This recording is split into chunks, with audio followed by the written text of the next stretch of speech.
UP में धर्मांतरण का अंधा खेल खेल रहे जलालुद्दीन उर्फ छांगुर के नापाक मंसूबों से पर्दा उठता जा रहा है।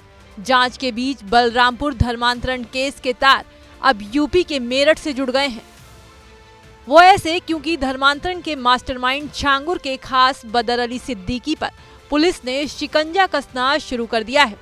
बताया जा रहा है कि बदर अली मेरठ का रहने वाला था। आरोप है कि उसने अभी तक दर्जनों लड़कियों को बहला फुसलाकर छांगुर तक पहुंचाया, जिसमें मेरठ की एक पीड़िता का नाम शामिल है। वो नोएडा में एयर होस्टेस की पढ़ाई कर रही थी। वहीं उसने जिम ज्वाइन किया, जहां जिम ट्रेनर बदर अली सिद्दीकी ने उसका इस कदर ब्रेन वॉश किया कि वो अपने घर परिवार को भूल गई। आरोप है कि 2019 में वो उसी युवती को लेकर फरार हुआ था। वहीं धर्मांतरण के खेल में बेटे का नाम सामने आने पर बदर की मां ने कहा कि अगर उनका बेटा दोषी है तो उसे सजा दी जाए। गुनहगार है, चाहे वो मेरा बेटा हो, कुछ भी हो, अगर वो गलती करता है उसे सजा दो आप, हमें कोई दिक्कत नहीं है, ना ही वो हमारे साथ है। आंटी आखिरी बार मुलाकात मुकदमे के बारे में क्या बता रही थी? ये बता रही थी कि वो उस पे यही आरोप था कि लड़की को ले गया, लड़की ने आके उसके पक्ष में बयान दे दिए थे। सुना था उन्होंने शादी कर ली दोनों ने। फिर सरूरपुर थाने वालों ने वहां जाके आप मालूम कर सकते हैं उस लड़की को उसके माँ बाप को सौंप दिया था। वो वहां से फिर दोबारा चली गई। किसके साथ? ये हमें क्या पता किसके साथ, हमें तो पता चला कुछ पता है कि नहीं उसका हमें कोई पता नहीं है बिल्कुल भी। क्योंकि हमने अपने फोन नंबर चेंज कर दिए थे, क्योंकि हम चाहते नहीं थे कि हमसे कोई भी ताल्लुक रहे उसका। जबकि पिता ने भावुक होते हुए कहा कि ऐसी औलाद से बेऔलाद ही बेहतर है। उनके मुताबिक बेटा 2019 से उनके संपर्क में नहीं है। ऐसी औलाद से ना औलाद होना बेहतर है।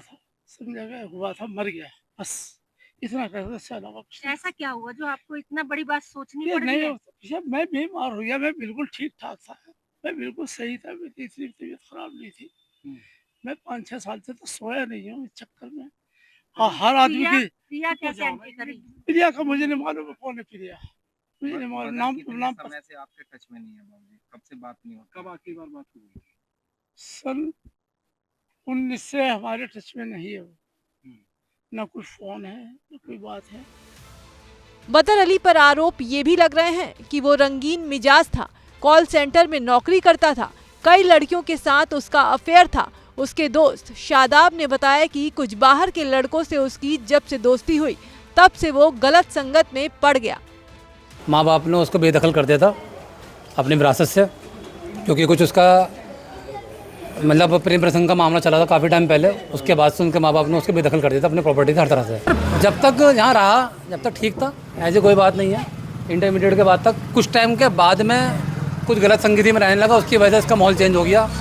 जो इस तरह के माहौल में आकर के मतलब इस तरह के उन्होंने कदम उठाए हैं। इसके अलावा बदर अली के पड़ोसी ने खुलासा किया कि पुलिस में भी उसका नाम सामने आया था। मतलब गलत सोसाइटी में आ जाता है, उसमें था इसका काफ़ी पहले भी, इसके उसमें क्रिमिनल उसमें मतलब पुलिस ने नाम वाम आया इसका, ऐसी पुलिस भी आई काफ़ी पहले। एडीजी जोन भानु भास्कर की माने तो बदर अली के बारे में जितनी सूचनाएं मिली हैं उसकी जानकारी एटीएस को दी जाएगी। ये सारे तथ्यों के बारे में सभी लोग जानकारी एकत्र करके एटीएस को दे रहे हैं।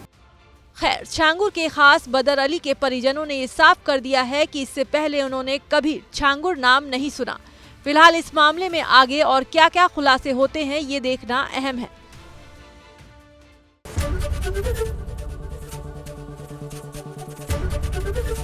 एबीपी गंगा, खबर आपकी, जुबान आपकी।